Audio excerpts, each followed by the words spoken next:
নমস্কার, মেখলাস ডায়েরির একটি নতুন পাতায় আপনাদের স্বাগত জানাই। আমরা রেডি হয়ে গেছি। আরেকজন আসা বাকি আছে, যাওয়া আসছে আমাদের। এর আগের ভিডিওটিতে বলেছিলাম আমরা কাছে পিঠে একটু ভ্রমণে যাচ্ছি, তাই সকাল থেকেই ব্যস্ততা। ভোরবেলা ঘুম থেকে উঠে স্নান ধান সেরে এবার রওনা হচ্ছি। এখন 8টা বাজে। আমরা যাচ্ছি ফাইনালি আমরা যাচ্ছি। আমরা চার মূর্তি। ও হচ্ছে রাই, ও হচ্ছে জবা, এ হচ্ছে অনামিকা, আর এটা মেখলা। Okay bye. হ্যাঁ, দেখতে থাকুন। সেই ছোটবেলা থেকে বাবা মা ঠাকুমা ঠাকুরদা পরিবার পরিজনের সাথেই তো এই পৃথিবীটাকে চেনা দেখা। আজও সেই নেশা থেকেই গেল। মাঝে মধ্যেই সুযোগ পেলেই একটু এদিক ওদিক ভ্রমণে বেরিয়ে পড়ি। এ এক অদ্ভুত নেশা। কিছুদিনের জন্য সমস্ত কাজ কর্ম থেকে বিরতি নিয়ে একটু ছুটির আস্বাদ নেওয়া।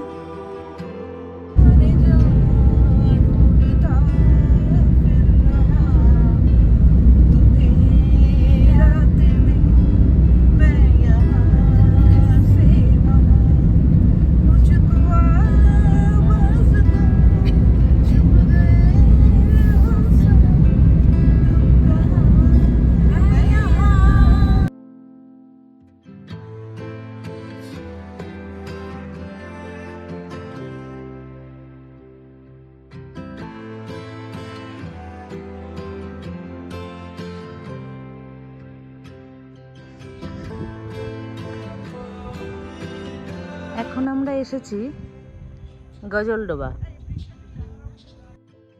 গত দুদিন ধরেই খুব সুন্দর ওয়েদার, একদম রোদে ঝলমল করছে চারিদিকটা। সমতল থেকেই কাঞ্চনজঙ্ঘাকে কি সুন্দর দেখাচ্ছে দেখুন। রাস্তায় আমরা একটু দাঁড়ালাম, এত সুন্দর একটা ভিউ। সাথে রয়েছে আমাদের গার্লস টিম। আমরা চারজন আগে থেকে পরিচিত নই, শুধুমাত্র অনামিকা আমার বান্ধবী স্কুল জীবনে। বাকি দুজনের সাথে রাই এবং জবা, তাদের সাথে আমার আজকেই প্রথম দেখা আলাপ। আর এই আমাদের গাড়ি।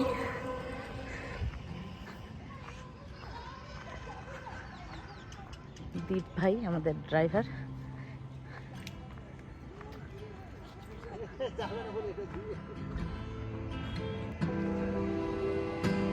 তিস্তা নদী।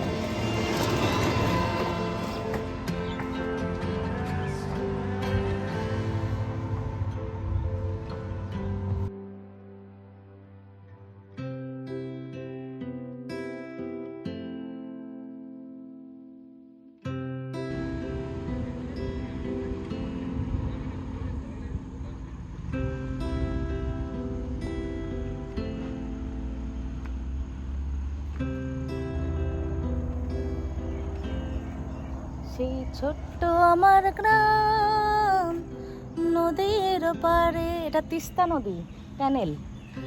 এটা হচ্ছে গজলডোবা তিস্তার ক্যানেল।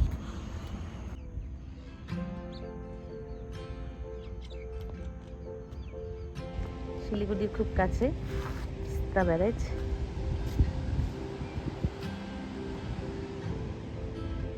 বিশাল নদী।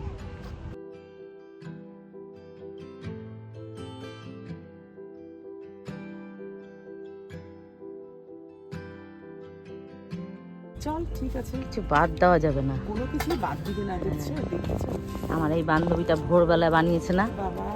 হ্যাঁ, কষ্ট করে। তাহলে সফরের মাঝে একটু জলযোগ সেরে নিলাম।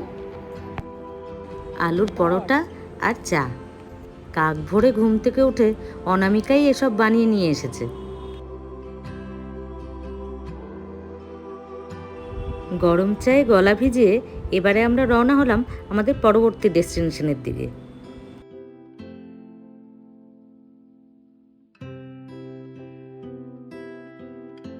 পথের ধারে এমন হলুদ ফুলের সমাহার দেখতে কি যে ভালো লাগছিল। এত সুন্দর পথ দেখে সত্যি আর গাড়িতে বসে থাকা গেল না। খানিকক্ষণের জন্য গাড়ি থেকে নেমেই পড়লাম আমরা।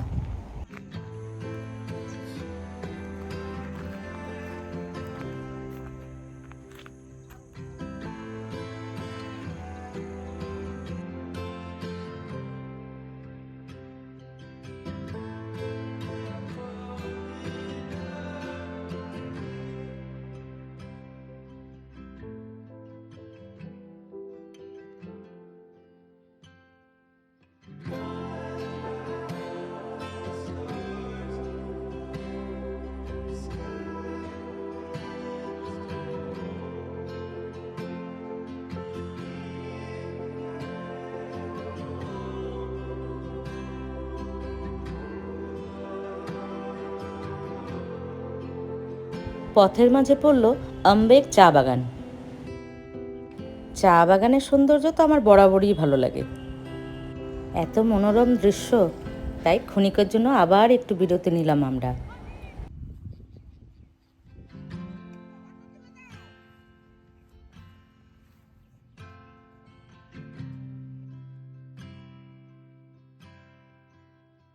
চা গাছের ফুল,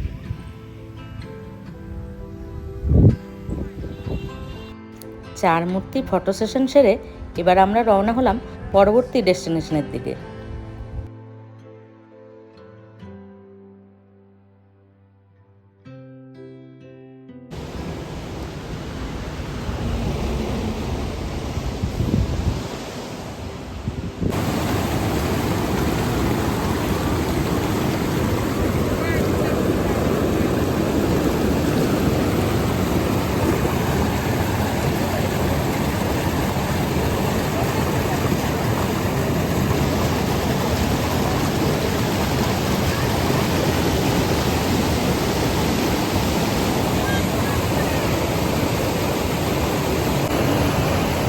আমরা এখন এসেছি পাপড় খেতে, কালিম্পং ডিস্ট্রিক্টের।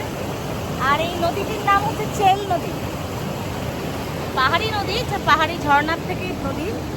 তো নদীটির নাম হচ্ছে চেল। ওয়েদার খুব সুন্দর। কিছুদিন আগে উত্তরবঙ্গে যে ভয়াবহ পরিস্থিতি হয়েছিল, তো হঠাৎ করেই প্ল্যান, এত সুন্দর জায়গা। এখানে মূলত সবাই পিকনিক করতেই আসে। এটি একটি পিকনিক স্পট, আশেপাশে অনেকে এখানে পিকনিক করতে আসেন। অনেকের কাছে শুনেছি বহমান এমন স্রোতস্বিনী নদীতে পা ডুবিয়ে খানিকক্ষণ বসে থাকলে নাকি শরীরের নানান রকম ব্যথা যন্ত্রণার থেকে নাকি মুক্তি পাওয়া যায়। আর এটা কিন্তু সত্যি, আমি প্রমাণ পেয়েছি। তাই এমন সুযোগ আর ছাড়িনি। কি যে ভালো লাগে।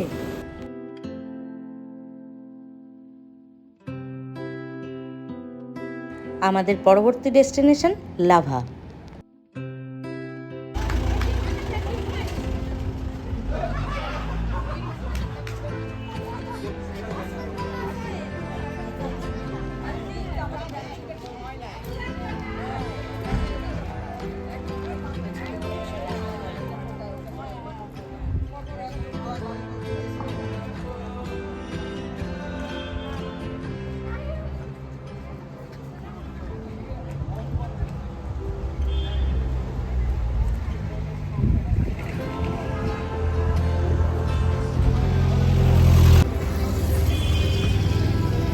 এখন এসেছি লাভা, একটু দাঁড়িয়ে চা খেলাম।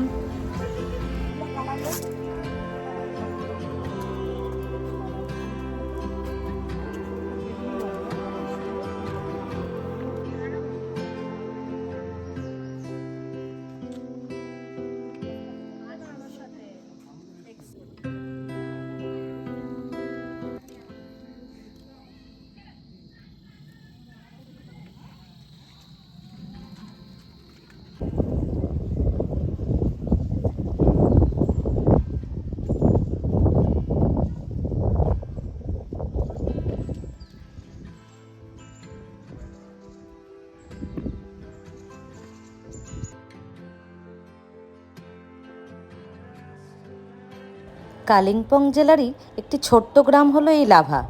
দিগন্ত বিস্তৃত পাহাড়, পাইন বনের সারি, অপরূপ প্রাকৃতিক সৌন্দর্যে ভরপুর এই লাভা। শিলিগুড়ি থেকে প্রায় 100 কিলোমিটারের দূরত্ব, পৌঁছতে সময় লাগে প্রায় 3 ঘন্টা। সমতল ভূমি থেকে প্রায় 7200 ফুট উচ্চতা। প্রথমেই আমরা গিয়েছিলাম লাভা মনেস্ট্রিতে, অপরূপ সৌন্দর্য। লাভার খুব কাছেই রয়েছে নেওড়া ভ্যালি। লাভা বাজার থেকে টুকিটাকি আপনারা কেনাকাটা করতেই পারেন।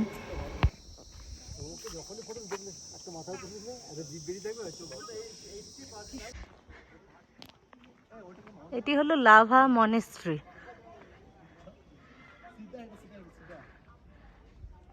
এত সুন্দর চোখ জুড়ানো দৃশ্য, অপূর্ব অপূর্ব।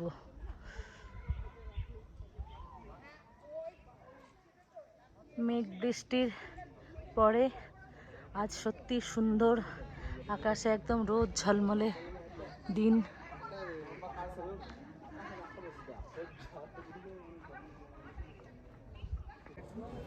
ঢলে ঢলে ঢলে বহে কি বা নেই ডোবায়।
দাঁড়া, সানগ্লাস পরবো না নাকি? না, দেখা যাচ্ছে।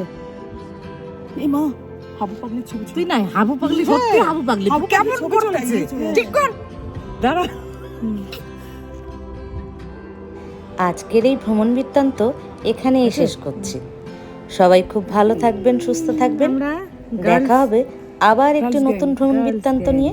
ততক্ষণের জন্য টাটা।